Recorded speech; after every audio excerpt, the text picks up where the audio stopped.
met die printer te slopen. Nou, we gaan hem helemaal uit elkaar halen. En daar gaan we dan kijken wat we ermee kunnen gaan maken. En dan plakken we dat erop en dan moet het een goede latrijn voorstellen. Dus je maakt er weer wat nieuws van? Ja.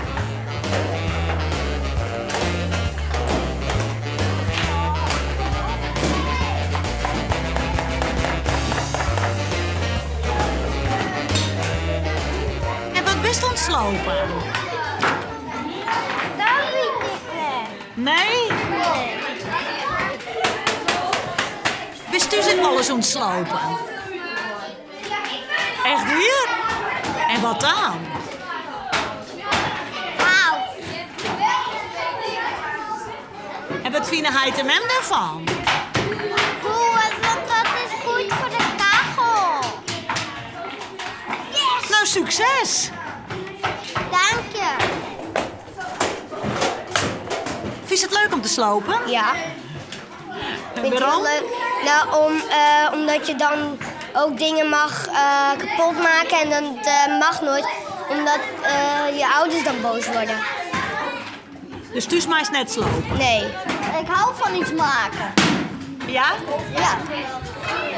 En vooral uit elkaar. Maar je bent nu aan het kapot maken. Ja. En dan maken we er iets nieuws van. En hoe heet dat? Recyclen. Recyclen.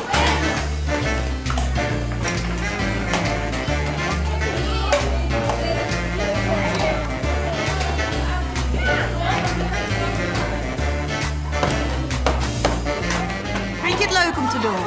Ja. Wat vind je leuk?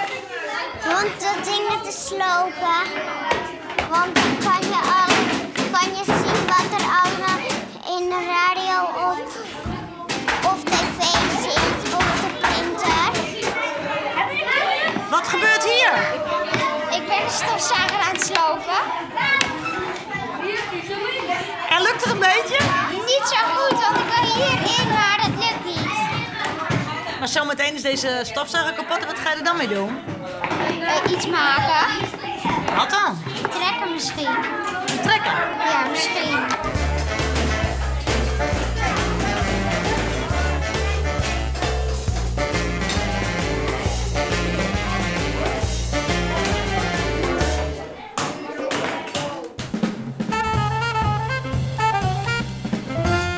Goeie.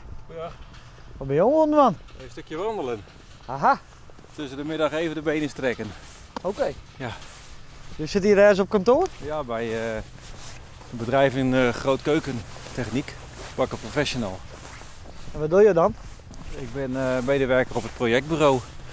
Dus ik teken de keukens en ik maak de offertes erbij.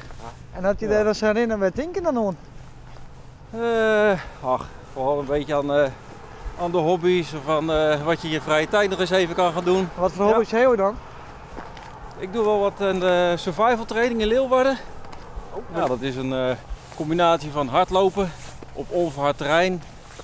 Wat tussen de bomen en over grasvelden.